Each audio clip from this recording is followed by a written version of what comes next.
6. Algo así entendí. Le iba a preguntar para que me lo clarifique. Bueno, en realidad es 1 en 6, como dice ahí en el texto, ¿no? 1 en 6 significa justamente eso, ¿no? Que hay 6 grados de, vamos a decir, de intensidad, ¿no? En donde el 1 es el más leve y el 6 sería el más fuerte. Probablemente el 6 esté acompañado de lo que se llama frémito, ¿no? Es decir, algo que se percibe incluso a la palpación, ¿no? De tan fuerte que es. Y este es casi imperceptible. Algunos lo van a escuchar, otros no lo van a escuchar, digamos, ¿cierto? De acuerdo al oído y al estetoscopio que uno tenga, ¿no es cierto? Buenísimo. Bueno, ¿alguna otra duda de la terminología? Cualquiera de ustedes que haya tenido duda con algo. Es un caso bastante acotado, bastante, en principio parece sencillo, ¿no?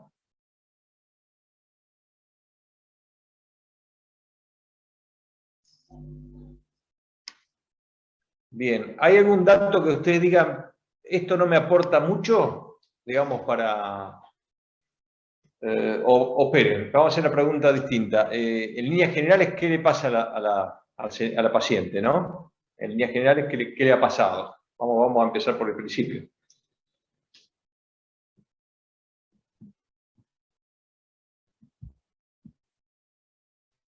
O sea, sabemos lo que le pasa porque nos cuenta el caso, pero digamos, ¿qué le pasó fisiopatológicamente, digamos, no? Yo creo que fue desarrollando una anemia. Bien. Hay algo en el caso que me genera ruidos, pero porque es un dato que está tirado como lo del ginecólogo que la está estudiando por un mioma uterino. Y estoy buscando información y encontré como que no hay casos donde es probable que un mioma desarrolle o ayude al desarrollo de una anemia, pero como que no se puede dar por sentado que el 100% de las personas con miomas desarrollen anemia. Entonces no entiendo todavía por qué está ese dato puesto y donde tampoco es confirmado, simplemente que le están haciendo la búsqueda. Correcto. Eso me está dando vuelta. Sí, totalmente. Vos decías anemia, ¿cierto, Candela? ¿Con qué fundamento vos dirías que esta paciente tiene una anemia? Más allá de que el caso es de anemia, ¿no? Sí. Con los valores del laboratorio que da por ahí bajo a todo lo que es hemoglobina, todos los precursores de glóbulos rojos también están bajos. Y después también el hecho de que ella dice que es vegetariana estricta hace 2 años y por ahí a veces se generan complicaciones cuando el aporte de hierro no es el adecuado y me estoy yendo como por ahí para ese lado a la razón del desarrollo de la anemia. Vamos un poquito por partes. Volviendo al tema de anemia, vos hablaste de varios, ojo, te hablo a vos, pero es a todos, ¿no? Hablaste de varios valores alterados. Si tuvieras que elegir el más representativo que vos te dice que es anemia, ¿cuál sería de todos esos elementos de laboratorio? Ahí estoy yendo a verlos otra vez. Cualquiera de ustedes, que quiera hacer ¿El de la ferritina sérica, profe? Para mí la hemoglobina.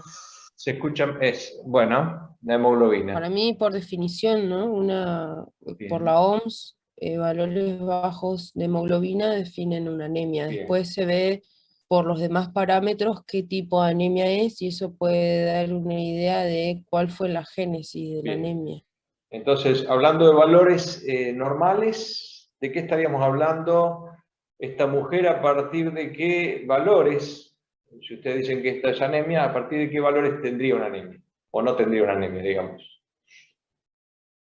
¿Cuándo por debajo de ese valor tendría una anemia? ¿Cuál sería el valor de corte de una mujer de 45 años que no está embarazada, aparentemente, digamos, ¿no? Por debajo de 12. 12, debajo de 12. Perfecto. Si estuviera embarazada... No tengo el dato. Cambiaría. Tendría que ser... Sí, a ver. Más o menos. Las embarazadas es más, 14 no. o sea, desde más alto, o sea, sí, se considera anemia cuando todos los valores están un poco más arriba. A ver, O era al revés. ¿quién no está de acuerdo? Hay una persona acá. Estoy de acuerdo en lo que dice que sería quizás los valores de referencia un poco más altos, porque niveles de hierro normal para una mujer que no está embarazada sería anemia quizás para alguien que está embarazada. Igual no manejo bien cuál es el rango, pero estoy bastante seguro que se requiere más hierro y hay una mínima de hierro más alta que la de una mujer no embarazada. El criterio está bien, Lucas, pero el resultado es al revés, digamos, ¿no? Es decir, justamente se toma un valor más bajo porque es más probable que se ponga anémica más rápido esta persona, digamos, ¿no? Entonces, se toma un valor más bajo que la no embarazada, que sería 11 gramos sería, ¿no? Bueno, esos son datos duros que ustedes tienen. Acá yo encontré que la OMS Sí. toma 11, como dice el doctor, y el CDC toma como 10,5. Bueno, con más razón todavía, pero digamos que es menor que la mujer. El varón es un poco más, y bueno, después hay una escala de acuerdo a las edades, alturas y otro tipo de cosas, ¿no? Porque cada situación puede ser distinta, ¿no? Eso después lo pueden ver en detalle. Pero el concepto es que va a ser distinto de acuerdo a, por lo menos, grupo etario, y después algunas otras situaciones más, digamos, como el tema de la altura y quizás algún otro factor.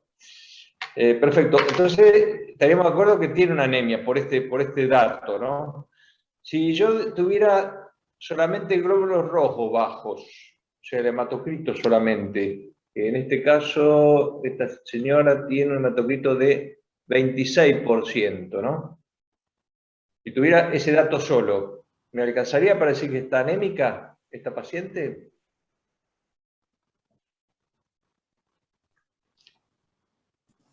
¿Solo con el hematocrito? Sí, hematocrito solo. Creo que no, porque puede también ser modificado por niveles de hidratación, tengo entendido. Sí, y también porque es un porcentaje. Si otros componentes de la sangre están aumentados por otras situaciones, también puede verse falsamente disminuido en proporción. No es certero, no es Claro. directo. ¿En qué situación podía estar disminuido, por ejemplo, ese hematocrito?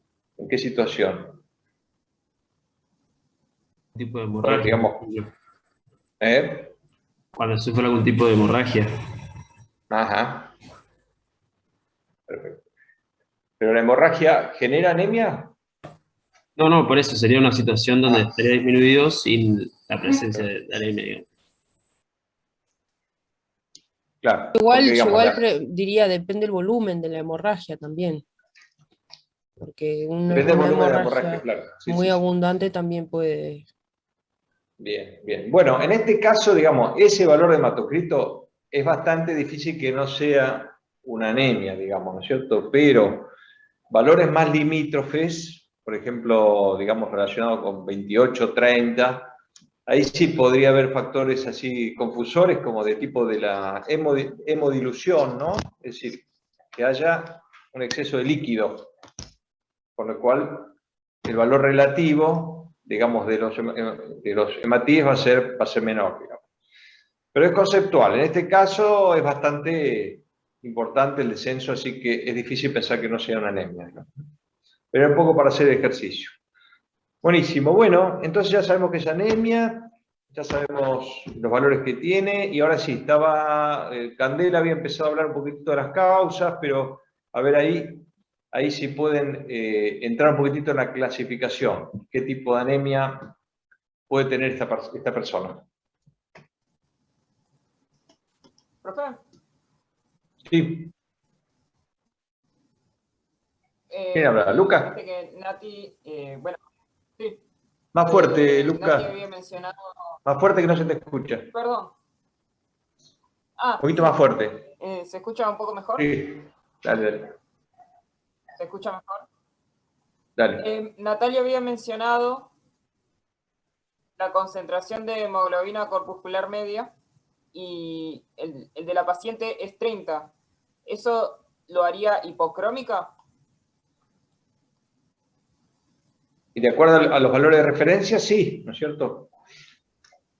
No es muy importante, pero sí, digamos que es menor de lo normal. Bien. Hipocrómica. ¿Y a qué nos va llevando esto? Hipocrómica, por ejemplo. ¿A Por qué nos va a ahí, llevar? teniendo en cuenta de que da datos como por ejemplo la dieta vegetariana y bueno, que tenemos los datos de laboratorio con una hemoglobina tan baja, podemos tirarnos a que es una anemia ferropénica, sumado también a la palidez, por ejemplo. Bien. Entonces, hablando de ferropenia, entonces, bueno, sí, el antecedente vegetariano es importante.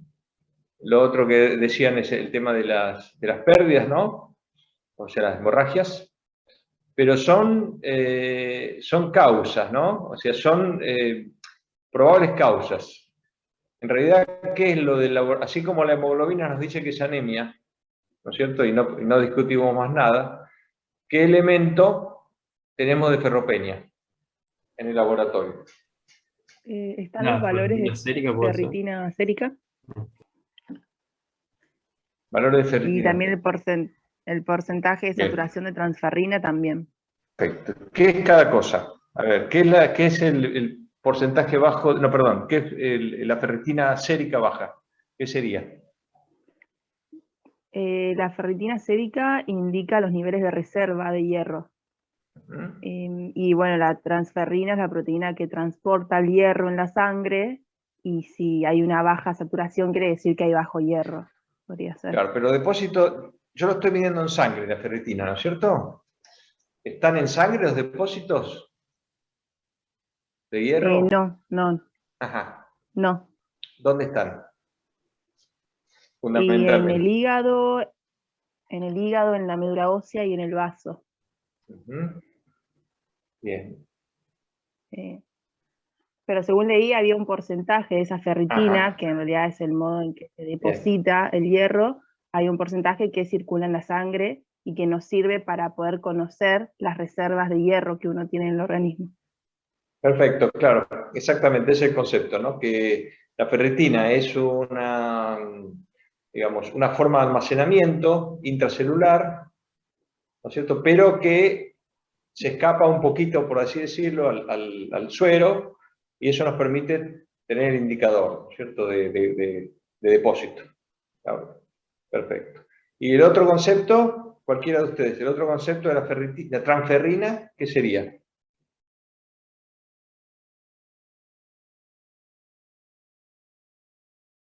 Lo venían diciendo recién, ¿eh? Proteína de transporte. Claro, Ujú. sería la ferritina en el torrente sanguíneo, unido a proteínas, como la beta-globulina. Bien, perfecto. Y entonces, ¿qué significa este porcentaje de saturación, digamos, que tiene esta paciente disminuida, ¿no? ¿Qué significaría? Que hay poco hierro, o sea Ujú. que la transferrina tiene poco hierro adherido. ¿Solamente que poco hierro?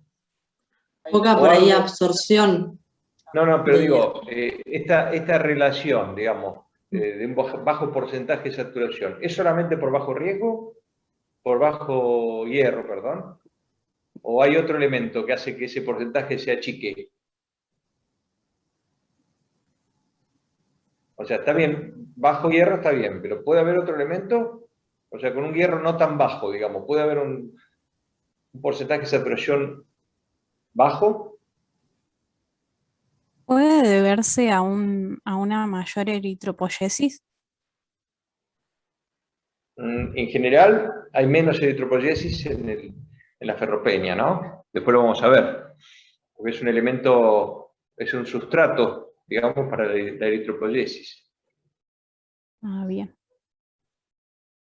No, en realidad hay un aumento de la transferrinemia, digamos. Esa proteína de transporte, por la necesidad de transportar, va a ir en aumento. Entonces se van distanciando la cantidad de hierro con la cantidad de transferrina.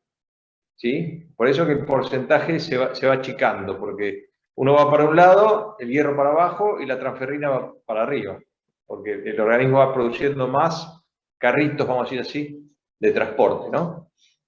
Ese es un poco el concepto de... por eso que la transferrina en sí no puede estar alta, puede ser un indicador así por sí, per se, ¿no? O sea, dosar el hierro que esté bajo y dosar la transferrina que esté alta, digamos. Incluso la transferrina van a leer después que tiene como distintos estadios de ocupación de hierro, ¿no? Que es, digamos, de acuerdo a la cantidad de hierro que se une, son distintas moléculas, ¿no? La monotransferrina, la bitransferrina, bueno, después lo van a ver eso, digamos, ¿no? Profe, y Sí. un ejemplo donde aumente la producción de transferrina, ¿cuál sería? Una razón. Esta misma, es decir, cada vez que hay poco hierro, va a aumentar la necesidad de transporte, digamos, ¿no? Entonces va a tender a aumentar la transferrina. Perfecto, bueno, perfecto. Esos son entonces dos como indicadores de laboratorio, bien, vamos a decir, determinantes de que estamos en presencia de una ferropenia, ¿no? Más allá de que, como veníamos diciendo, sí, es probable que esta paciente, porque no ingiere o porque lo pierde, entonces tiene una ferropenia. Pero lo concreto que estamos viendo es el laboratorio, ¿no? Que no miente. Nosotros son como, vamos a decir, como hipótesis, ¿no? Pero capaz que es otra causa. Ninguna de estas dos es la causa, ¿no? De la anemia. Bueno, si ustedes tuvieran que poner en la balanza estas dos causas que decimos, ¿no? Una que sería que es vegetariana y otra que decimos que tiene metrorragias. ¿Por cuál se inclinan? O, bueno, digamos, ¿cuál les parece más convincente? O en todo caso, si son las dos.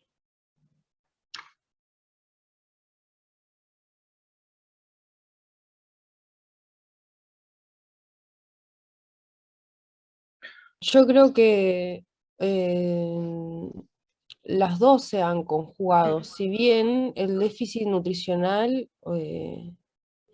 viene de más larga data, digamos, ella no dice que hace 2 años está con abundante sangrado, lo refiere hace menos tiempo, pero ha agravado la situación, porque ya ha sido difícil para ella compensar, o sea, el pool, ¿no?, de hierro, el reciclado de hierro, todo, desde lo que ingería en su dieta, y después al haber un segundo impacto, vamos a decir, que vendrían a ser estos abundantes sangrados, ahí ya,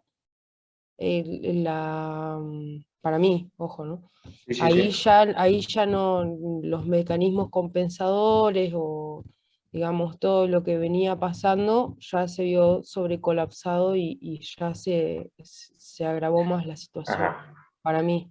Bien, vos lo que decís, Natalia, un poco es que en esta paciente, por sus antecedentes, vamos a decir así, de la dieta y algún estado así, digamos, de que sus depósitos de hierro no estuvieran en condiciones, fue más fácil de que, digamos, esta pérdida de sangre se traduzca en una anemia, ¿no? Sería un poco que por ahí en otra mujer no ocurriría esto, quizás. Claro, yo, por ejemplo, tengo a mi vecina que es vegetariana desde como los 15 años y yo siempre le estoy mirando la hemoglobina. Y ella Sí. siempre está bien, nunca está anémica. Bueno, En perfecto. cambio, tengo a mi hermana que terminó con una anemia ferropénica galopante, con mucho menos años. Creo que tiene que ver con ¿Y la por qué contextura causa? física, ¿Por qué también causa? por vegetariana. Menos tiempo, pero yo creo que hay muchas cosas que influyen, como el tamaño, por ejemplo. No es lo mismo mi vecina de atrás, que en sus épocas más rellenita pesa 50 kilos, a mi hermana que es alta como yo. no sé, yo de eso como que me hago de todas esas hipótesis y estoy re entusiasmada con este caso porque siento que me va a dar información también con todo eso porque yo siempre a mi vecina, siempre, o sea, a ver la hemoglobina, a ver la hemoglobina, y siempre la tiene bien. Y en cambio Perfecto. mi hermana mal. Bueno, bárbaro. ¿Qué les parece esto que comenta Natalia? Qué interesante porque es de la vida real. A mí me gusta lo de conjugarlo con la dieta actual de la paciente, pero también hay, no sé si ella refiere haber tomado ya medicación. Eso puede ser que hoy tenga alguna, influya en algo, o sea, que sea algo bastante presente todavía, incluso Y a después mí de me haber sido parece, tratada con anemia, después de... claro. Bueno, sé que, ¿qué le parece a alguno de ustedes esto que está diciendo Lucas? Yo tenía una duda Ujú. respecto a que en una partecita del paper que se nos dio para leer decía que el hierro en estado férrico de los vegetales es de distinta absorción que la de la carne. El hierro de la carne se absorbe más rápido y el de los vegetales no. ¿También esto podría influir? Totalmente. Mucho. Pero, de todas maneras, no aclara la situación esta, por qué dos personas vegetarianas, como decía Natalia, una sí se pone anémica y la otra no, digamos, ¿no? Entonces ahí probablemente influyen otros factores, ¿no? Una puede ser que esté relacionado con el caso anterior, el tema de la absorción, es decir, no todos absorbemos igual, ¿no es cierto? El intestino más largo, el intestino más corto, ya de por sí puede dar una diferencia de absorción de hierro, pero por otra parte el tema del consumo, es decir, una persona más grande, ¿no es cierto? Evidentemente tiene más consumo que una más chica. De hecho, la embarazada, si tiene anemia más fácil, es por aumento de consumo, digamos, porque son dos personas en una, por así decirlo, ¿no? Entonces, el consumo es muy importante eso, ¿no? Y después, bueno, también la diferencia de pérdidas, ¿no? Por ahí El una nivel de persona, actividad. la actividad, las Yo estuve menstruaciones. leyendo, sí, estuve leyendo de que una persona, por ejemplo, mi hermana entrena mucho porque juega en primera del básquet y ella entrena y corre muchísimo. Yo estaba leyendo que al correr hay microlisis de glóbulos rojos también. O sea, como Claro, que también es un factor más predisponente para. correcto. De todas maneras, si una persona tiende a la anemia, uno no quedarse solo con la dieta, ¿no? O sea, hay que estudiarla en toda su dimensión, porque ese puede ser un poco el riesgo de esto, ¿no? De este caso, uno podría caer en el simplismo, decir, porque es vegetariana, o porque tiene un mioma, digamos, ¿no? Y capaz que o son las dos cosas, o me ocupo de una y es la otra, o viceversa, digamos, ¿no? Entonces, un poco ese juego es el importante, es decir, la persona tiene anemia, después voy a las causas, ¿no? Entonces, ese sería un poquito el ejercicio con esta doble causalidad que puede tener esta persona. Yo no me enfocaría, por ahí para terminar, no me enfocaría solo en la dieta, más que nada por ahí por el dato de que ya fue medicada por anemia previamente, mucho antes de empezar con una dieta vegetariana. Por ahí también eso hace como que pueda estar predispuesta desde otro lado y que simplemente su dieta aporte a este desarrollo de anemia. Está bien, pero si leemos bien el caso, ¿en qué circunstancias se medicó por Sí, en un anemia? embarazo.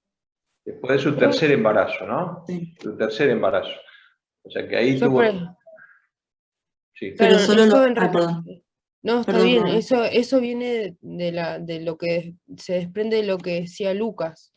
Yo pienso que si fue hace 10 años ese embarazo y cada 120 días se renuevan los glóbulos rojos, es un antecedente como muy antiguo. Tomaría como que eso viene desde hace 10 años, si los valores me dijeran, o hace tantos años que vienen progresivamente con sueño, o disnea, como que yo siento que eso pasó hace 10 años, pero porque pasó por un embarazo, y en los embarazos hay mayor propensión, y se la medicó, y después no hay análisis que digan que después de ese embarazo ella siguió, y tampoco ese tratamiento en ese momento nos garantiza de que hoy tenga ese hierro que le dieron hace 10 años, si esos glóbulos rojos ya expiraron hace por lo menos 9. Sí, seguro. Entonces, perdón, vuelvo a preguntar. ¿Ustedes como obviarían ese dato? Porque a mí por ahí, no sé si es un dato para que se investigue sobre la anemia durante el embarazo, o si por ahí que me siga haciendo ruido y seguir intentando. No quiero tampoco enroscarme como para que entre sí o sí en mi explicación sobre el caso, pero ustedes lo obviarían con estos datos que me acaban de dar. Yo lo traje a colación porque en última instancia nos puede llegar hasta incluso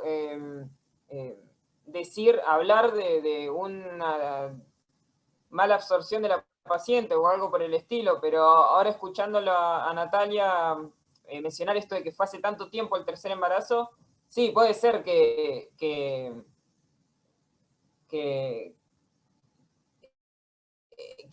es algo que pasó hace bastante, pero a mí lo que me gustaría como pensar como que quizás es un paciente que ya de por sí tiene algún problema en la absorción de hierro, por ejemplo, como para tirar la idea, no más porque... O una predisposición. Si ya hace 10 años... puede ser también, sí, completamente. Sí, claro, sí. por eso les preguntaba si por más que sea un dato viejo de hace 10 años, no les hacía ruido que por ahí algo se podía sacar de eso. Yo lo había notado como una duda, pero más allá de los años, porque, o sea, no investigué mucho, la verdad, pero había como un porcentaje del 20-30% de mujeres que tenían anemia postparto. Entonces yo lo había relacionado ya con ese proceso, y por ahí lo comparé con el proceso, digamos, fisiológico, no sé, de la menstruación, por ejemplo, que si bien es algo, digamos, mensual, no nos desencadenaría una anemia, y tomé esas, digamos, la metorragia, digamos, como uno de los factores. Como comparándolo, digo, un proceso fisiológico que a lo mejor suele pasar post-embarazo, independientemente de si haya sido, o por ahí tiene algo que ver el tema de los años, pero yo lo relacioné directamente con el embarazo como algo que podía pasar, digamos, no sé si como algo patológico de la paciente. Bien, ahora yo le hago una pregunta. ¿Esta paciente puede haber quedado, digamos, de hace 10 años con los depósitos bajos o deplesionados de hierro y estar asintomática? ¿Es una posibilidad?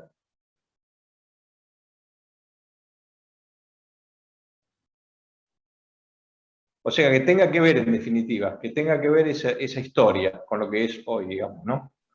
Estén enganchados los casos. No sé, para mí no creo que sea sintomático, digamos, si uno tiene una anemia. No, yo no digo sintomático, claro, digo si puede haber quedado con los depósitos bajos de hierro. Pero dice que después de esa secuencia de anemia hizo el tratamiento, o sea, tomó hierro, así que puede haber recuperado esas reservas perdidas también. Si lo tomó bien, si se lo indicaron bien y lo tomó bien, si se lo indicaron bien y lo tomó mal, o si se lo indicaron mal y lo tomó bien. Es decir, están todas esas posibilidades. O lo absorbió mal también. Ustedes piensen que un tratamiento de anemia es 1 mes para recuperar y 2 meses más para recuperar los depósitos. Si por alguna razón tomó 1 mes porque el médico le miró, andás bien, y no le midió ferritina, por ejemplo, ¿no es cierto? Entonces, esa paciente no recuperó los depósitos. Y si mantuvo los hábitos, está bien, la dieta vegetariana empezó después, pero pongámosle que no consumía lo suficiente como para recuperar esos depósitos. Puede haber estado todos estos años con digamos, con sus depósitos así deplesionados, no digo vacíos, digo deplesionados, ¿no? Hay una clasificación que hace en en el texto más largo que nos dieron, donde habla de 3 estadios. Exactamente. Y el primero, que es asintomático, habla de depresión de depósitos, justamente, y todo lo que es hemoglobina, el porcentaje de saturación, todos los datos son normales, excepto la ferritina sérica y la hemosiderina, creo. Exactamente, a eso iba. La etapa latente, digamos, puede estar durante muchos años. Una persona puede estar conviviendo con depósitos bajos de hierro. ¿Cuál sería la otra situación fuera de las anemias y relacionada con el caso anterior de mala absorción? ¿Cuál sería la otra situación de baja reserva de qué? En forma crónica. Los cambios de canal para relacionar los casos, digamos, ¿no? ¿Cómo, profe? ¿Podría repetir? Digamos, otra situación, digamos, de baja de depósito de una sustancia, un mineral en este caso, como el hierro, pero no es el hierro, y que están bajo los depósitos, y que no se manifiesta ¿Vitamina aquí. B12? ¿El calcio? El calcio. El calcio concretamente, me refiero al calcio. Cuando una persona tiene los depósitos en el hueso tan disminuidos, porque tiene un hiperparatiroidismo secundario, porque tiene una mala absorción, etcétera, etcétera, no tiene clínica, salvo que se le haga una densitometría, ¿no es cierto? Entonces ahí aparece que acá sería el equivalente, salvo que se le haga un estudio de los depósitos de hierro a través de la ferritina. Se entiende el paralelismo, ¿no? Situaciones de baja de los depósitos que hace que se desencadene más fácil una situación, ¿no? Como por ejemplo acá la anemia. Se las voy a complicar un poquitito más. Yo estudio a la paciente y digo, no tiene mala absorción, su dieta es adecuada, no tiene, digamos, una metorragia, digamos, que puede implicar una anemia, y sin embargo, sigue con anemia. Es decir, le hago el tratamiento, le curo la metorragia, si esto tuviera que ver, hasta se puede llegar a operar esta mujer y sacarse el útero, sacarse el mioma, no menstruar más. Es más, la convenzo de que empiece a comer morcilla, digamos, chorizo, morcilla, deje la dieta vegetariana. Como yo con mi hermana. Y sin embargo, sigue la anemia. ¿Qué me dicen ustedes? ¿Por qué puede ser? Puede ser algo hormonal o renal. Había entendido que el riñón tenía alguna... Bueno, el riñón secreta eritropoyetina, y había entendido algo de que una insuficiencia renal podía también explicar una anemia, podía ser producto de una insuficiencia renal, también había entendido, creo. Me iría a todo lo que es la producción de eritrocitos. Sí. Totalmente. Ahora, en este caso, yo creo que nos está dando los datos positivos y me parece que una insuficiencia renal estaría representada, digamos, en el laboratorio, ¿no? O sea, tendría que estar representada en alguna urea elevada o en algún otro dato. Está perfecto lo que decís, pero debería tener ya, digamos, algún elemento más. Pero bueno, en todo caso, habrá que pedirlo y descartarlo. Si fuera la anemia digamos, si fuera la anemia por insuficiencia renal, ¿tendría alguna diferencia morfológica? Es decir, yo me daría cuenta en el análisis de sangre de los glóbulos rojos si es una anemia por insuficiencia renal o ferropénica. Forma, tamaño, color. ¿Por el volumen corporal puede ser que sea distinto o que no esté modificado en ese caso? Claro, ¿cómo sería en la insuficiencia renal? No sé si serían normales, pero capaz no estarían bajos, a diferencia de la otra situación. Una es normocítica y la otra es microcítica. ¿Cierto? Está bien. ¿Normocrómica sería también? Normocrómica, normocítica, y la otra es microcítica, hipocrómica, porque es por falta de hierro, digamos, ¿cierto? Entonces se dan dando cuenta el juego, ¿no? Pero yo los llevo a la anemia ferropénica. Anemia ferropénica, es decir, esta anemia que tiene la persona, la paciente, El caso muestra dos causas. Ahora, como médico, no me tengo que comprar lo primero que me muestran, ¿no? Porque ahí me puedo comer cosas groseras importantes, en donde está en juego la vida de la persona, ¿no? Es decir, este es un ejercicio importante en medicina, no comprarlo primero, o sea, si bien es lo más posible, cabeza de perro, cuatro patas, cola, eso es perro, sí, todo, eso lo decimos siempre, pero en medicina no podemos darnos el lujo de quedarnos con los dos primeros diagnósticos que nos muestra el paciente en los casos, ¿no? Entonces, ¿cuál es la pregunta que me tengo que hacer si la paciente está ferropénica? ¿Cuál es la segunda pregunta que tengo que hacerme? Si estoy seguro que es una anemia y estoy seguro que es una ferropénica. ¿Cuál es la pregunta que me hago?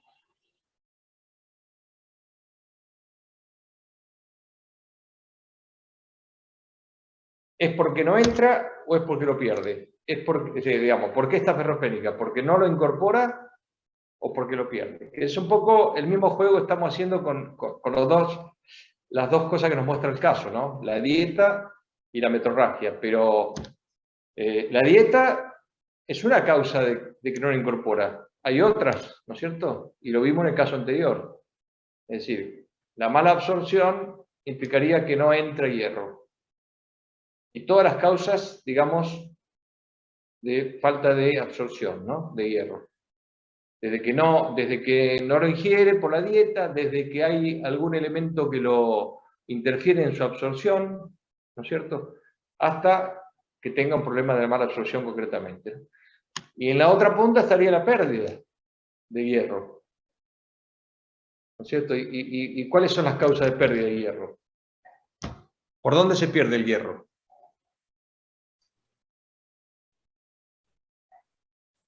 A nivel intestinal puede ser. Nivel intestinal. Perfecto. Pero ¿por qué esta paciente no dice nada de tener sangre en la materia fecal? ¿Puede igual? ¿Puede igual tener una hemorragia?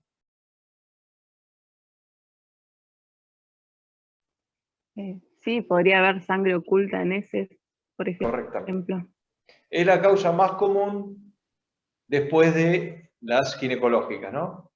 O sea, una gastritis crónica, una úlcera, el mismo hierro puede producir gastritis, ¿no es cierto? Es decir, esa es una causa oculta que no nos podemos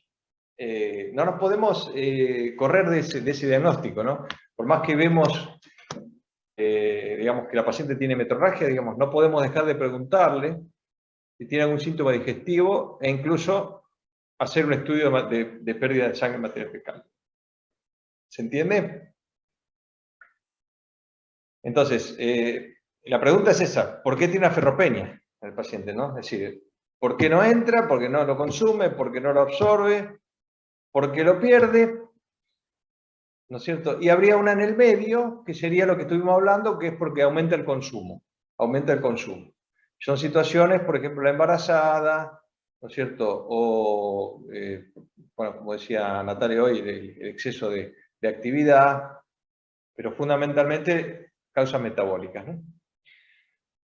O sea, la moraleja es no quedarnos con lo que nos muestra el paciente, lo que es fundamental, pero capaz que si uno sigue interrogando a esta paciente y dice, sí, yo tomo ibuprofeno todos los días porque me duele la cabeza. Y eso es una causa de hemorragia digestiva. ¿Se entiende? Sobre todo una persona de la edad de ella o cualquier edad. Perfecto.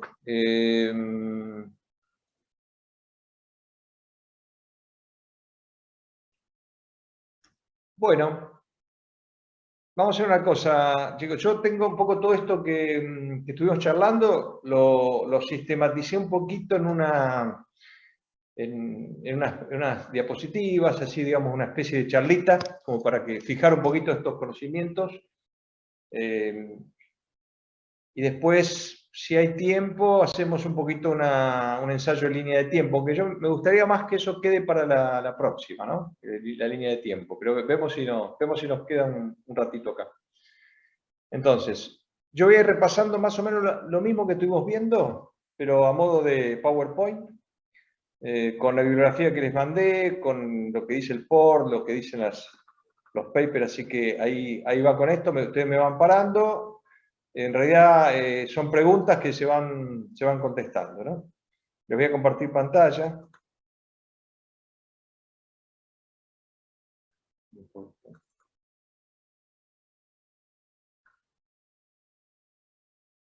¿Ahí lo ven?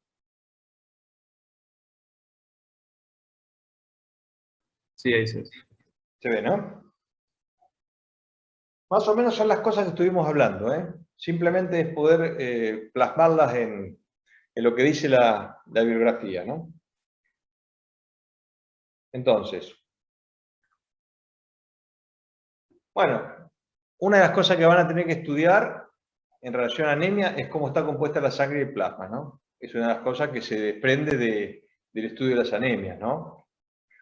Entonces, ¿cómo está compuesta la sangre y el plasma? Bueno, acá tenemos, esto le va a resultar familiar porque es del PORT. ¿Cómo está compuesta la sangre? Digamos, tenemos el porcentaje de eritrocitos, el porcentaje de plasma, y en el medio la capa leucoplaquetaria, donde están, bueno, justamente glóbulos blancos y plaquetas, ¿no? Por otra parte, el plasma, la parte, vamos a decir así, de agua o de líquido, tiene esta composición de acá abajo, ¿no? Es decir, el agua 90%, después siguen las proteínas. No sé si alcanza a ver toda la pantalla. Perdón. No sé si se ve lo de abajo. Sí, profe, Bueno, se ve. Bueno, y por último, el fibrinógeno, albúmina, globulina fibrinógeno, que es una sustancia importante para la coagulación de la sangre. Muy básico, pero lo tienen que repasar todo esto, ¿no es cierto? ¿Y el suero qué es? Esto se lo pregunto. Esto es los glóbulos rojos, el plasma, ¿y qué sería el suero de la sangre? El suero sería sin el fibrinógeno, ¿no? ¿Cómo? Sería el líquido sin el fibrinógeno, ¿no? Tenía desentendido. Claro, que ¿cuándo se produce el suero? ¿Cuando se añaden anticoagulantes? Al revés, digamos. Después de la coagulación, el sobrenadante es el suero, digamos, ¿no? Después del proceso de coagulación, ¿no?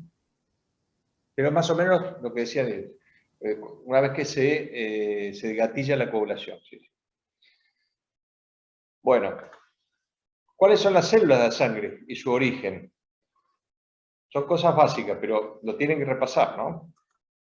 Bueno, y esto se engancha con vamos a decir así, la eritropoyesis, la génesis de cada una de las líneas, ¿no? Ustedes fíjense que hay dos grandes líneas, ¿no? La mieloide y la linfoide.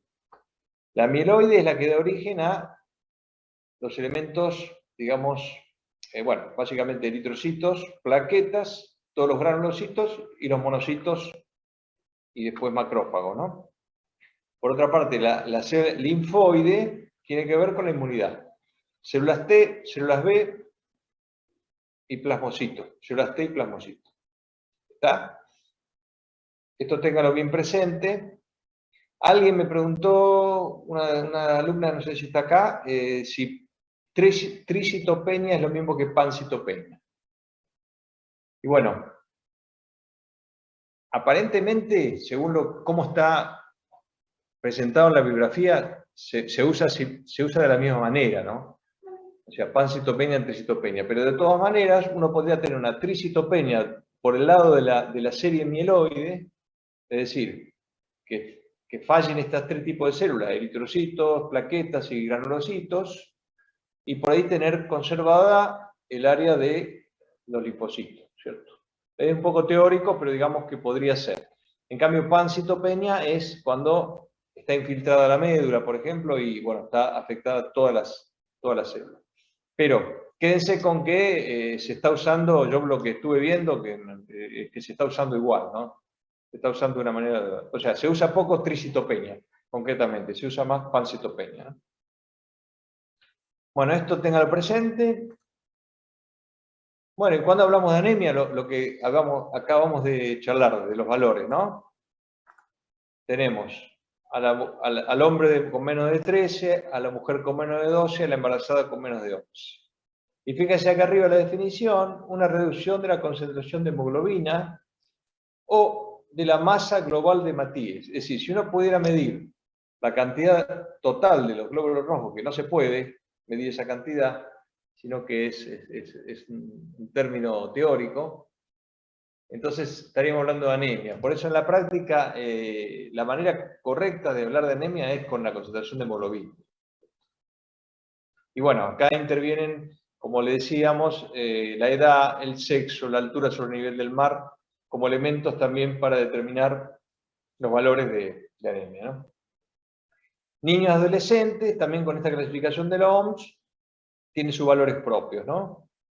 6 a 5 años, menos de 11, 5 a 12, 11,5 y adolescentes 12. Esto puede haber diferencia de acuerdo a la bibliografía, pero bueno, en líneas generales hay escalas para consultar, ¿no? ¿Cómo se clasifican las anemias? Algo estuvimos hablando recién, de normocítica, microcítica, que eso sería entonces una clasificación, ¿no? Que sería por el volumen corpuscular. Pero, si yo les pregunto, y también estuvimos hablando un poquito de la producción y la pérdida, pero hablando del hierro. Si ustedes tuvieran que nombrar una clasificación que tenga que ver con la fisiopatología de las anemias, no tanto con el volumen, con la morfología, como decíamos recién, sino con la fisiopatología. ¿Qué dirían, digamos, de las anemias? ¿Cómo se podrían, en líneas generales, ¿no?, clasificar desde el punto de vista de la fisiopatología? Hago un pequeño paréntesis para que participen y no se duerman. O sea, una sería por la morfología, es decir, macrocítica, microcítica, normocítica, le estoy hablando. Otra, si yo les pregunto, ¿de qué otra manera clasificarían las anemias? ¿Por qué otro criterio, vamos a decir así, no? Podría ser, bueno, anemia ferropénica. Sí, pero es una anemia, no es una clasificación, es una anemia en sí, como te digo la talasemia, por ejemplo. Yo te digo, en grandes grupos. ¿Podría ser según el origen de esa anemia? En el sentido de, ya sea la deficiencia de los componentes o a nivel de la médula, no sé, me imagino. Bien. Bueno, y de acuerdo al origen, o sea, ¿puedo decir la causa? ¿De acuerdo a la causa? ¿Estaréis hablando?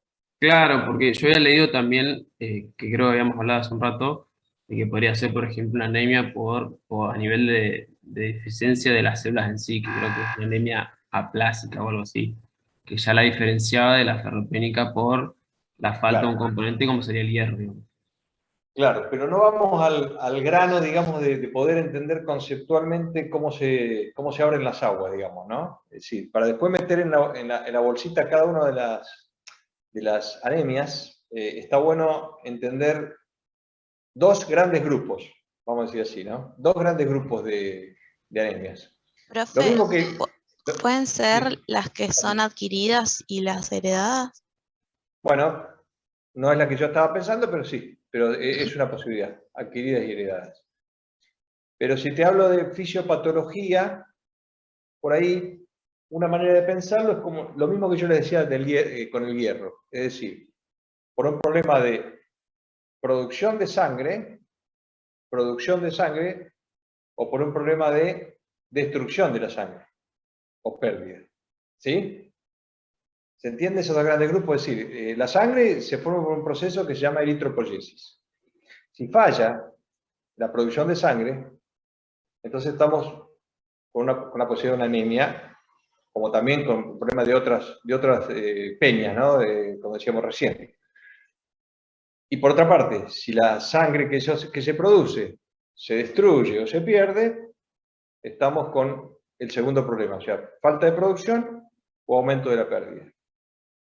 ¿Se entiende? Entonces, esto es lo más como, vamos a decir así, lo más grande, la clasificación más grande, ¿no? Entonces, sería, bueno, me adelanté, ¿no? Pero digamos, me adelanté a agregarle el adjetivo ese, anemias por déficit de producción o no regenerativas, y anemias por destrucción o pérdida o regenerativa.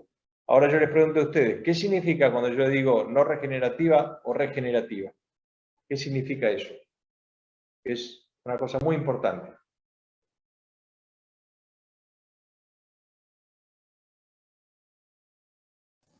Puede ser que tenga algo que ver con el ciclo del hemo, del grupo hemo, de la hemoglobina. En realidad, cualquier causa, hay muchas causas que producen anemias por déficit de producción de sangre, digamos. Una es la ferropénica. ¿Y cuál falla ahí? ¿Qué falla de la producción de la hemoglobina? ¿Qué falla de la producción de la sangre, vamos a decir así? Ya se los dije. Se lo dije yo. La producción de hemoglobina.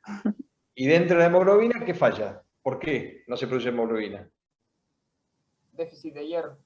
De hierro. ¿Podría ser por algún otro componente de la hemoglobina que no se produzca hemoglobina?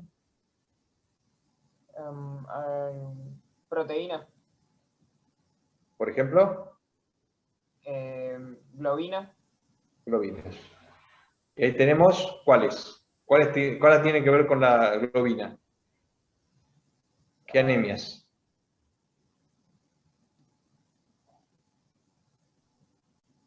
No me acuerdo ahora. Las talasemias. Las talasemias tienen que ver con la globina. Entonces, dijimos entonces, hierro, hablando de hemoglobinopatías, ¿no? Hierro, globina, y falta una parte de la hemoglobina. ¿Cuál es? Lo que contiene el hierro, ¿qué es? Los anillos pirrólicos. ¿Cómo se llama la molécula esa? Que no es ni la globina ni es el hierro. ¿Grupo? El grupo hemo. Hemo. Grupo hemo. Grupo N o protoporfirina, digamos, ¿no? Bueno, y ahí hay otro grupo de anemias que son las sideroblásticas. Pero digo, ahí ustedes se metieron, digamos, en las causas. Yo sigo en esto de los dos grandes grupos, digamos, ¿no? Entonces, ¿qué quiere decir que una anemia por falta de producción es no regenerativa y una anemia por destrucción o pérdida es regenerativa? Se tienen que dar cuenta casi intuitivamente de esto, ¿no?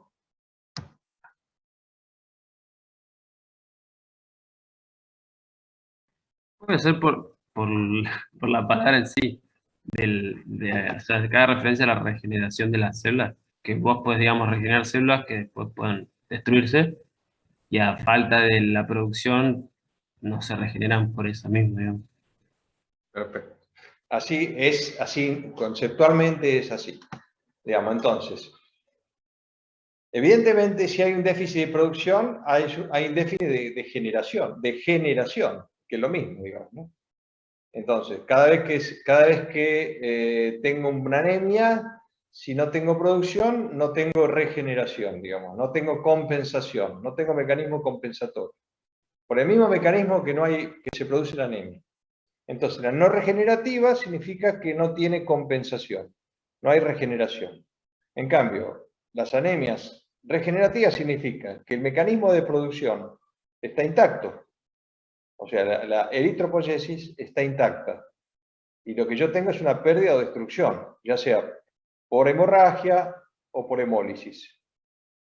¿Se entiende? ¿Y cómo mido yo la capacidad de regeneración de los glóbulos rojos? ¿Cómo lo mido? ¿A través de qué indicador que en este paciente está como escrito? El caso este lo tiene. Hematocrito, hemoglobina, Los reticulocitos. Perfecto. ¿Qué significa, Doriana, el reticulocito? El reticulocito es como un estadio anterior a lo que es el glóbulo rojo maduro, entonces representa por lo general el 1% del complemento y nos da una idea más o menos de la tasa de síntesis de glóbulos rojos. Excelente. Entonces, con ese criterio, ¿cómo le pondrías a las primeras anemias no regenerativas? ¿Cómo estarían los reticulocitos? ¿Altos o bajos? Estarían disminuidos. Perfecto. Menos del 3%. Ese es el que te divide las aguas en las anemias regenerativas o no regenerativas. O sea, ¿anda la médula o no anda la médula? ¿Se entiende? Y bueno, por supuesto, cuando hay destrucción o pérdida, están altos porque el organismo hace esfuerzo para compensar esa pérdida, digamos. Así que esta es una clasificación que si después la vamos desglosando un poquitito más, podemos decir que el déficit de producción, o sea, no regenerativa, puede ser concretamente por la disminución de producción de eritrocitos, y esta disminución de producción de eritrocitos puede ser una falla medular, o puede ser una alteración de la sustancia que estimula a la médula, que es la eritropoyetina, digamos, ¿cierto? Entonces tenemos todas las causas de falla medular, por aplasia, infiltración, tumores, y otros que directamente reemplazan a la médula. Por otra parte, con una médula sana, si no tengo eritropoyetina, enfermedades crónicas, inflamación crónica, hipotiroidismo, bueno, todas estas, estamos hablando de que no funciona la producción de eritrocitos por una cuestión de falta de eritropoyetina. Entonces, acuérdense de esto, disminución de la producción. Y hay otra, digamos, otra rama, digamos, de lo que es las no regenerativas o por déficit de producción, que es cuando está alterada la maduración. Es decir, se produce, pero se produce mal, se producen defectuosos. Entonces, hay una alteración eritroide por una eritropoyesis inefectiva. Y acá vamos a lo que estamos hablando, del caso nuestro, ¿no? Es decir, alteración de la síntesis de hemoglobina por un problema de hierro, ferropenia, por un problema de globinas, talasemia, por un problema de LEM, anemias sideroblásticas. ¿Se entiende? Y después, cuando está alterada la maduración nuclear del núcleo, B12, folatos, megaloblástica, tiamina y alteraciones hereditarias de metabolismo. Y ahí terminamos con todo lo que es producción, o sea, procesos, digamos, de alteración de la producción. Y nos vamos al otro rubro grande, que es por pérdida, o son las regenerativas. Acá están las hemorragias, agudas y crónicas, y las hemolíticas. Dentro de las hemolíticas, el problema está en el glóbulo, y dentro de la del glóbulo, que tiene un problema de la membrana, que tiene un problema de la hemoglobina, que tiene un problema de las enzimas, o esta otra, la diseritropoyética congénita, o las que están por fuera del glóbulo rojo, que tienen que ver con procesos autoinmunes, como por ejemplo las crioglutininas, o las no inmunes, como por ejemplo los hiperiplenismos, donde hay una destrucción más importante a través del vaso, o los procesos microangiopáticos que hacen que se destruya el glóbulo rojo. Bien, entonces, cuando tengan que hablar de clasificación de anemias, ustedes tienen que ante todo poner el criterio. Entonces, como decía muy bien la compañera, adquiridas, hereditarias es un criterio. Otro criterio es por la morfología del glóbulo, es decir, por los índices hematimétricos, color, forma y tamaño.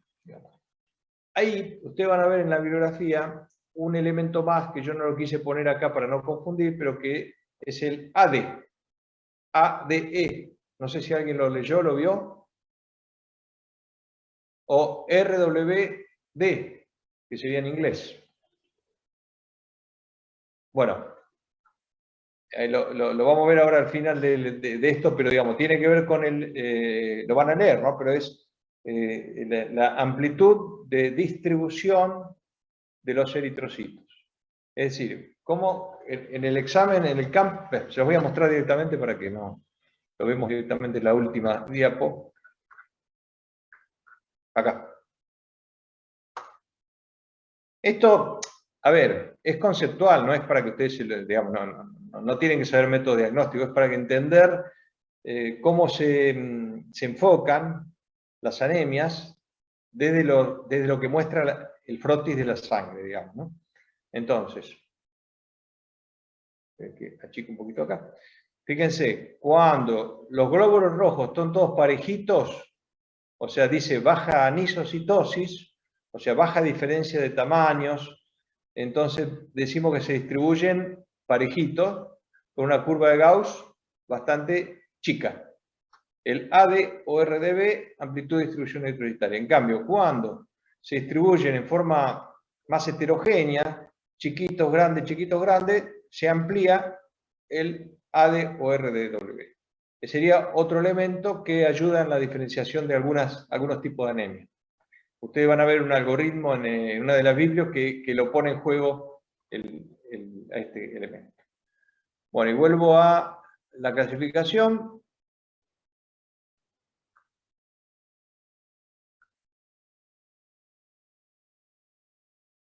Seguimos por acá. Entonces, según el tamaño del eritrocito ya lo vimos, normocítica, mesocítica y macrocítica. Perfecto. Según, perdón, a ver. Claro, yo empecé por acá, ¿no? Regenerativas, no regenerativas, todo lo que vimos hasta ahora. Y después está, por el tamaño del eritrocito, lo que hablamos antes, normocítica, microcítica, macrocítica. Y acá ustedes tienen, digamos, volumen corpuscular bajo, todo lo que es déficit de hierro, talasemias, enfermedades crónicas y anemia sideroblástica, todo lo que vimos recién. Volumen corporal alto, todo lo que tiene que ver con la macrocitosis de las déficit de folatos, déficit de vitaminas, bueno, y se agregan hepatopatías y otras tantas acá. En el medio, es decir, con volumen normal, empieza a jugar este tema de los reticulocitos. Es decir, porque ese glóbulo normal puede significar que se me está destruyendo o lo estoy perdiendo, ¿no? Entonces, si se está destruyendo, digamos, yo lo veo acá por reticulocitos altos, que habla de hemólisis o habla de hemorragia, o sea, reticulocitos altos, o sea, serían las regenerativas dentro de las que tienen un volumen corpuscular normal. Y si yo digo que no son, digamos, por hemólisis ni por pérdida, sería el resto de las normocitosis, que hoy lo nombraba uno de los compañeros, el caso de las enfermedades renales, las inflamaciones, las, bueno, intoxicación por plomo, fármacos, etc. Esto es para que lo vean con tiempo, ¿no es cierto? Pero es como se combinan las dos clasificaciones, ¿no? La clasificación del volumen y la clasificación, digo, de esto de regenerativas y no regenerativas. Sigamos. ¿Cómo se absorbe el hierro y cuál es su ciclo en el organismo? Bueno, esto lo tienen en el apunte, pero concretamente estuvimos hablando de los tipos de hierro. El férrico no se absorbe bien, el férrico que está en los vegetales no se absorbe bien, tiene que pasar a un estado ferroso, o sea, reducido, y ahí interviene esta enzima, la ferroreductasa, digamos. Entonces ahí ya el estado férrico entra más fácil y se distribuye en la célula. De la célula va a pasar, a través de la ferroportina, va a pasar a la sangre. Bien, después habría una conversión nuevamente a férrico, pero una vez que se absorbió, digamos. Por otra parte, al lado estaría cómo se regula esta absorción. Y ahí empieza a jugar el papel de la hepsidina. ¿Escucharon hablar de la hepsidina? ¿O la han leído? Sí, uno de los papers la nombró. Perfecto. Bueno, fíjense que la hepsidina es como una pequeña barrera que hace que la ferroportina no pueda actuar. ¿No es cierto? Es decir, le pone como un capuchón, vamos a decir así, y no puede actuar la ferroportina, digamos, ¿no? Entonces queda como atascado el hierro adentro de la célula. Esto es lo que se llama el secuestro, ¿no? El secuestro de hierro, que ocurre fundamentalmente en qué patología ocurre esto del secuestro de hierro. ¿En qué patologías? ¿En qué síndromes? De estas anemias, de estos tipos de anemias que estamos viendo. Cuando hay un aumento de hierro. No cuando hay un aumento por total, sino hay un aumento, digamos, adentro de la célula y no ocurre este pasaje a la sangre, digamos. Por eso se llama de secuestro. se llama mecanismo de secuestro. Esto ocurre en la inflamación crónica, porque aumenta, digamos, aumenta la hepcidina en la inflamación crónica, entonces se produce este secuestro acá, digamos, ¿no? O sea, hay hierro, pero no se puede utilizar. Entonces va a aumentar, digamos, los depósitos de ferritina. Bien, entonces, vemos cómo se absorbe el hierro, vemos cómo se regula. Cuando hay muchos depósitos de hierro va a disminuir el valor de hepcidina, y va a aumentar el nivel de hepcidina para bloquear la absorción. Porque ustedes saben que, digamos, este hierro en el enterocito, como hablábamos en el caso anterior, se va a perder cada semana o cada 2 o 3 semanas, se pierde estas células epiteliales y con ello se va regulando el hierro, se va perdiendo el exceso de hierro. O sea, llega hasta el nivel intestinal o en todo caso queda acantonado en el macrófago, en los depósitos, digamos, pero no pasa a la sangre. Entonces, una vez que el hierro está adentro, viene el ciclo del hierro, es decir, en el intestino se absorbe, en el hígado se acumula y circula a través de la transferrina, dándole a la médula ósea para que genere glóbulos rojos y llegando al vaso para la destrucción, y dando toda la vueltita esta, que si estamos en equilibrio, digamos, no hay ningún problema. Tenemos para amortiguar esto el aumento de la absorción, el aumento de los depósitos, o sea, pero el ciclo concretamente es este, digamos. Está ahí. Me van parando si hay alguna duda, pregunta, Acá está lo que estábamos charlando antes. ¿Cuál es la forma en que el hierro se absorbe mejor? ¿Y en qué alimentos se encuentra? ¿Qué dirían ustedes de esto? ¿Cómo se absorbe mejor? Como grupo hemo. ¿Y eso está? En carnes y pescados. Perfecto. Bueno, y acá está un poco la representación de esto, que lo tienen, creo que lo tienen en el apunte también.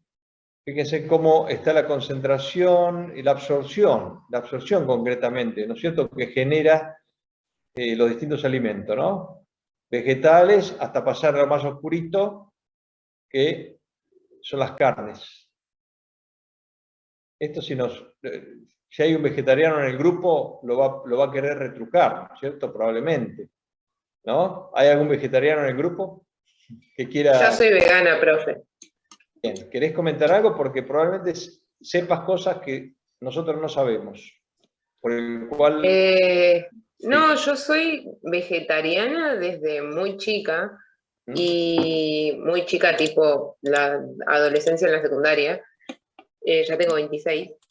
Y nunca tuve problemas. Yo creo que, por eso no acotaba antes cuando estábamos hablando del tema de la dieta de la chica, porque yo nunca lo hubiera usado como factor, a menos que ella dijera que no tiene una buena dieta y no la tiene balanceada, porque si te alimentás bien y todo, nunca vas a tener un déficit.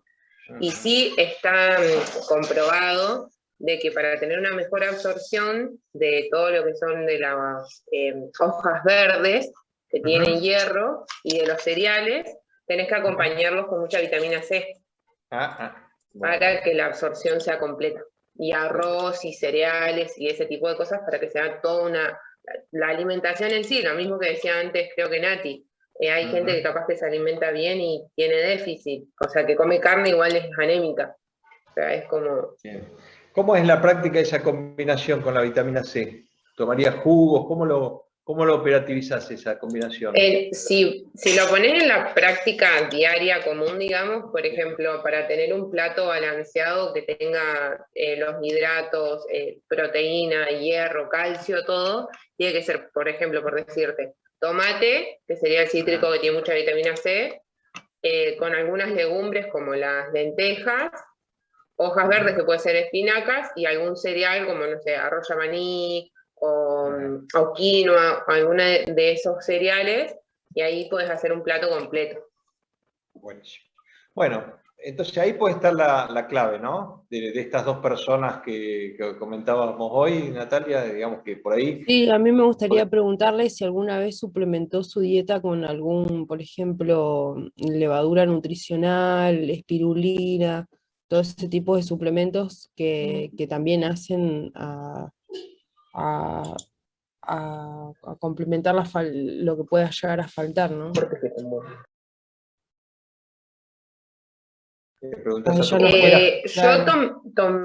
Iba a tomar espirulina, o sea, empecé con el proceso, pero después una médica nutricionista a la que yo iba me dijo que no está comprobado que la espirulina en sí se absorba o nos genere algo.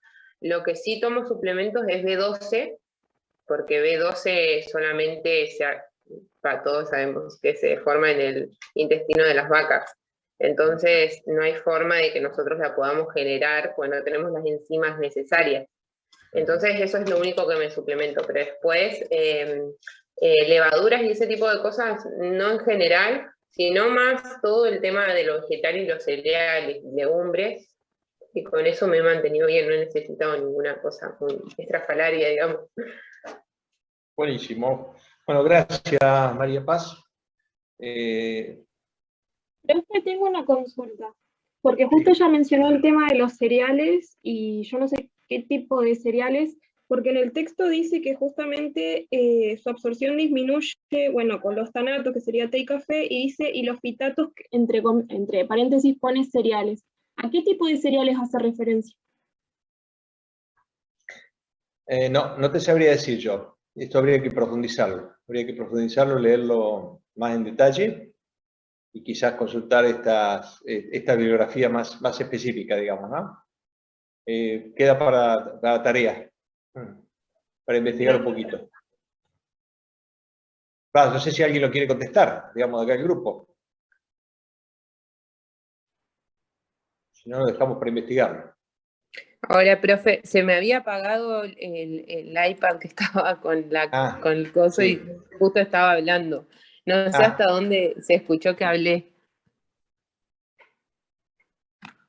Sí, pudiste, estabas hablando del suplemento, si eras vos, a ver si no me equivoco. Suplemento de espirulina y no sé qué otra cosa más. Claro. Sí, bueno, es un poco así como para resumir, para no pararnos mucho en eso. Sí. El único suplemento que yo les decía que tomaba era lo de la B12 por el tema de que nosotros no la sintetizamos, y después no he necesitado ninguna otra cosa. Al principio sí tomaba, le ponía a las comidas esto de las levaduras nutricionales, pero después me di cuenta que era más un poco la idea de como esto de que tenemos que agregarle un montón de cosas, cuando lo normal son con un plato, como decía recién, balanceado de legumbres, cereales, buenas verduras y equilibrado dentro de todo, te manejas bien, no necesitas nada muy estrafalario, por lo menos en mi día a día no lo he necesitado incorporar, pero sí ser constante a la hora de ver qué comes, o sea, yo creo que todo el mundo, más allá si sos vegano, vegetariano o lo que fuere, tenés que ser consciente de qué estás comiendo, porque nada, te puedes enfermar por cualquier cosa. Y mucho de la industria hoy en día ya no tiene lo mismo que te decían hace 50 años, que por ejemplo la leche es la fuente de calcio. Ya la leche no tiene calcio, está suplementada con calcio para que tenga calcio. Entonces, creo que por esto de echarle la culpa a un tipo de dieta, y si no es controlada y ella no se maneja, y puede ser que sí, pero si no, hay un montón de otros factores que hacen que pueda tener anemia, que es lo que venimos hablando, ¿no? Bueno, todo un capítulo el tema de la nutrición. Creo que sería interesante por ahí el aporte en algún punto digamos, del desarrollo de los casos, el aporte de una nutricionista, más allá de todo lo que nos estaba aportando María Paz, que evidentemente lo maneja, pero me parece interesante el aporte quizás de alguna nutricionista en algún momento, digamos, por todo esto que estamos hablando, ¿no? Porque uno viene con cosas aprendidas, con mitos, y bueno, hoy yo creo que se ha avanzado mucho en esto.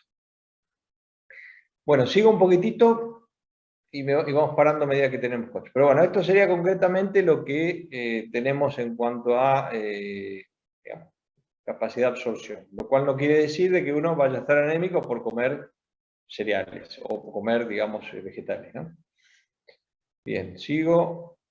Bueno, etapas de la eritropoyesis, un poquito está apuntado a lo que decíamos recién de las regenerativas, no regenerativas, que tiene que ver concretamente, bueno, con la intervención del riñón, en la producción de eritropoyetina y el estímulo en el proceso de proliferación, maduración, pero fundamentalmente me detengo en esto de los reticulocitos.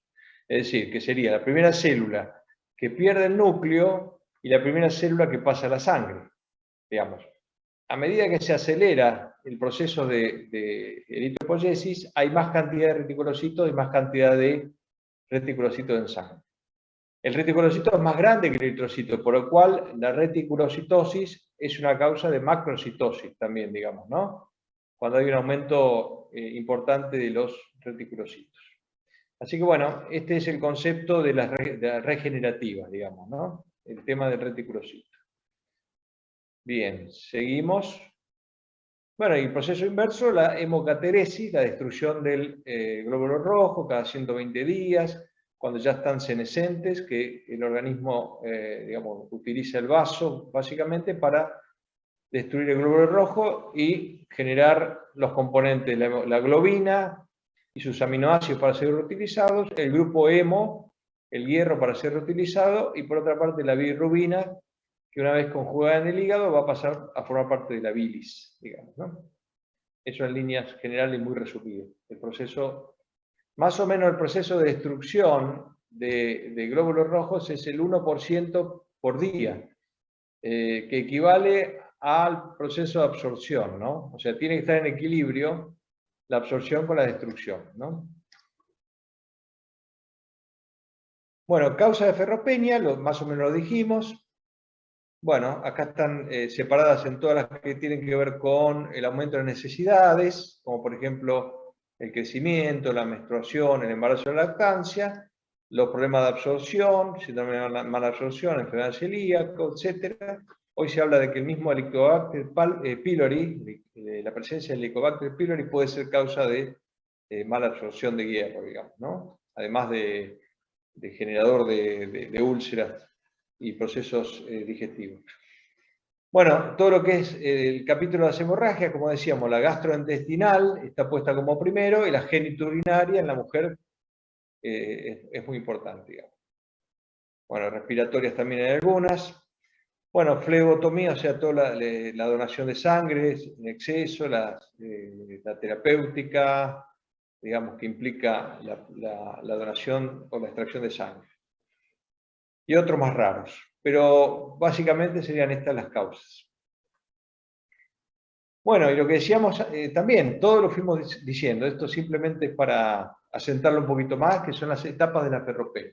Cuando usted haga la línea de tiempo, para la próxima, tengan en cuenta todas estas cosas, ¿no? O sea, ¿qué etapas va a transitar esta persona de la ferropenia, ¿no? Y sería un poco esto, ¿no? Lo primero que se afecta es ferritina hemosiderina, es decir, los depósitos en un estado de depresión de los depósitos, que, como decíamos, puede ser de mucho tiempo, muchos años. Después viene el problema de la eritropoyesis ferropénica, cuando ya hay una alteración del transporte de hierro, ferremia y saturación, los dos componentes, uno sube y otro baja, y disminuye el porcentaje de saturación. Transporte. Y por último, se traduce en la anemia en sí, cuando ya atraviesa los valores que estamos diciendo de hemoglobina. Bueno, esto mismo se puede comentar como una etapa inicial, latente, eritropoyesis, ferropenia y anemia. Pero es lo mismo, digamos. Bueno, ¿cuál es la manifestación clínica de la anemia?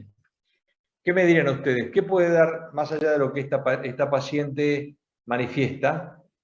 ¿No es cierto? Como, bueno, todos los síntomas que ella manifiesta. En líneas generales, ¿qué tienen ustedes como para pensar en una anemia basada en los síntomas de la persona? ¿Qué dicen?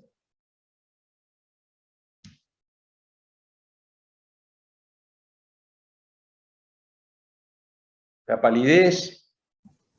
Sí, la palidez, la disnea. En el caso de mi hermana, que ya creo que fue como un paso más, ella ya tenía entumecimiento de extremidades y llegó a desmayarse varias veces. O sea, síntomas de nivel del sistema nervioso central serían, ¿no? Y hormigueos así, no poder mover, Claro. o sea, hormigueos, no poder mover las extremidades y bueno, desmayo así. Bien. En el banco, en el supermercado. ¿Qué otra cosa más tenemos? Respiratorio dijimos que podía ser la disnea. Cardiovascular, ¿qué podría Puede tener? ser también taquicardia, palpitaciones, taquipnea. Perfecto. El soplo en este caso. Bien. ¿Y por qué sería el soplo? ¿Cuál es la causa?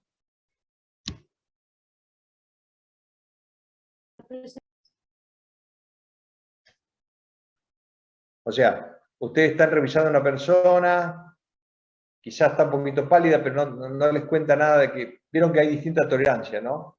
Al síndrome anémico, de acuerdo al tiempo que se va desarrollando. Entonces hay personas que realmente andan por la calle bastante bien, con valores bastante bajos de glóbulos rojos. Entonces ustedes empiezan a ver los signos, más que los síntomas. Entonces los signos serían la palidez. ¿Qué es eso? ¿Hierro? ¿Puede tener que ver con la viscosidad de la sangre? La viscosidad de la sangre, exactamente. Bien, eso genera... ¿Por qué produce el soplo concretamente? ¿Turbulencia en las válvulas? No. Claro, un flujo turbulento. Un flujo turbulento que ya no es el flujo laminar y genera ese ruido, digamos, ¿no? Bueno, ahí pasamos a repasar un poquitito los síntomas. Acá está esta imagen que viene en inglés, así que no todo lo vamos a...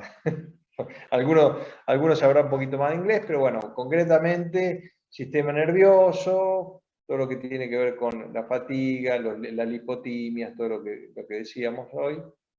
La sangre, digamos, puede tener hipotensión arterial, digamos, por esto que estamos diciendo, y las alteraciones del corazón que vendrían acá, palpitaciones, soplo. Puede haber también angina de pecho y ataques cardíacos por este tema de la falta de oxígeno en el corazón. Lo relacionado al sistema nervioso central también es por o sea, como faltante de oxígeno para las neuronas, viene por ese lado también. En líneas generales va por ese lado, sí, va por ese lado. Bien, dolores de cabeza, como tiene esta persona, que bueno, después ustedes cuando investiguen, estudien un poquito por qué puede llegar a ser el dolor de cabeza, cuál sería la hipótesis que produce el dolor de cabeza en este caso, si es la hipoxemia, por qué mecanismo. Las conjuntivas amarillas de los ojos por la ictericia, en el caso de anemias hemolíticas, ¿no es cierto? La respiración corta o disnea, los dolores musculares. A nivel intestinal puede haber también alteraciones de distinto tipo, constipación básicamente. Pero bueno, en definitiva, viendo el mapita de los órganos, uno tiene, digamos, el mapa de los síntomas, ¿no? Bueno, y esto es lo que les decía hoy. Una de la biblio que, digamos, que les pasé, tiene un enfoque que, si bien es diagnóstico y no está enfocado a que ustedes sepan, pero para que ustedes vean cómo se van combinando estas clasificaciones, tanto morfológicas como fisiopatológicas, digamos, para ir atando cabos y llegando a los tipos de anemia. Por ejemplo, digamos, esta con volumen normal, los reticulocitos altos o bajos, evidentemente, hacen la diferencia entre lo que puede ser hemólisis o hemorragia y lo que puede ser los otros casos. Fíjense que acá justamente empieza a tallar el ADE, la amplitud de distribución eritrocitaria, y divide, digamos, una anemia con volumen normal y reticulocitos bajos, va a dividir en lo que son trastornos crónicos y déficit inicial de los... a ver, no alcanzo a leer bien acá, yo. No sé si ustedes lo ven bien acá abajo. Vamos a correr esto. Ahí está. Fase inicial de déficit de hierro, fólico, sideroblástica, de lo que serían los trastornos crónicos, renal, endocrinopatía. Y lo hace a través de este elemento que se llama el índice de la amplitud de distribución eritrocitaria. Pero más que nada se lo pongo como ejemplo de cómo se va armando el caminito, digamos, para llegar a los distintos diagnósticos a través de esta combinación de dos tipos de clasificaciones, ¿no? La morfológica de los índices hematimétricos con la, digamos, la fisiopatológica, o sea, si es regenerativa o no regenerativa. Bien. Y lo último es esto que ya les había mostrado, que es el tema del AG. Perfecto. Bueno, me parece que hasta acá está bien por hoy. Vamos a dejar de compartir. Stop share. A propósito, dejo que ustedes trabajen con la línea de tiempo para la próxima, porque me parecía importante que ustedes tengan esta visión de la historia natural de la enfermedad, esto de las etapas de la ferropenia, por ejemplo, digamos, para ver cómo se lo adjudican al caso, digamos, ¿no? Hasta cuándo estuvo una etapa de pérdida de depósitos, cuándo empezó una etapa de alteración del transporte, o sea, de la ferritina, y cuándo llegó directamente a la anemia, y cuándo llegó a los síntomas de esa anemia, ¿no? Entonces ustedes traten de armar esa línea de tiempo con esos criterios, y acuérdense que si bien ustedes van a tener todo el laboratorio junto al final, me gustaría que puedan hacer referencia, bueno, cuándo empezó el aumento de la ferritina, cuándo empezó el aumento, la disminución de la ferritina, cuándo empezó el déficit de la saturación, o sea, más allá de que ustedes tienen el análisis al final de la historia, ¿no? Hagan la doble lectura esa, ¿no? Ustedes tienen el análisis, pero tienen, ¿desde cuándo empezó esto? ¿Está? Bueno, dudas, preguntas, inquietudes.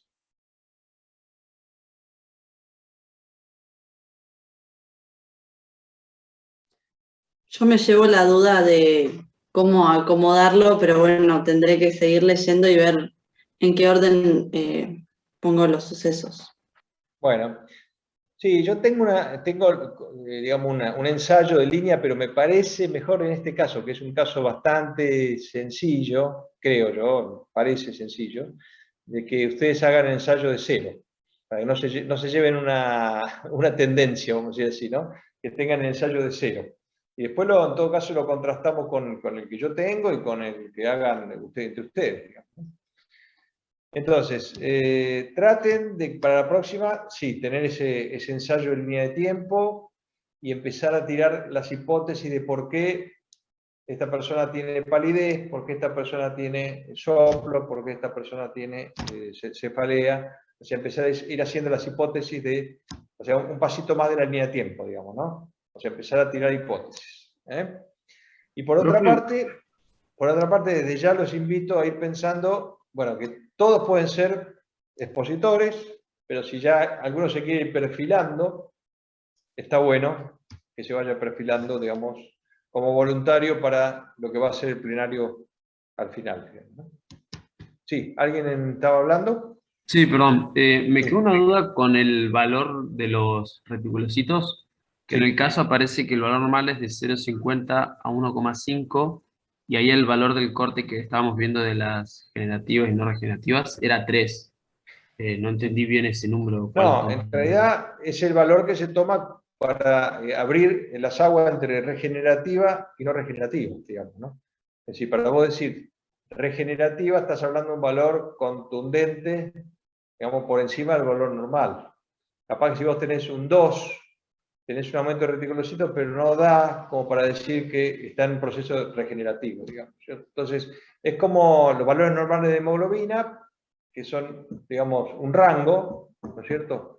Pero hay un punto de corte para decir que es anemia, que es 12 o 13, como decíamos ahí, ¿cierto? Pero en realidad el valor normal es distinto, ¿no? Es un rango que toma el valor inferior y el valor superior, digamos. En este caso es para eso, digamos, es para hacer esa clasificación de regenerativa o no regenerativa. Gracias. ¿Alguna pregunta más? ¿Alguna duda?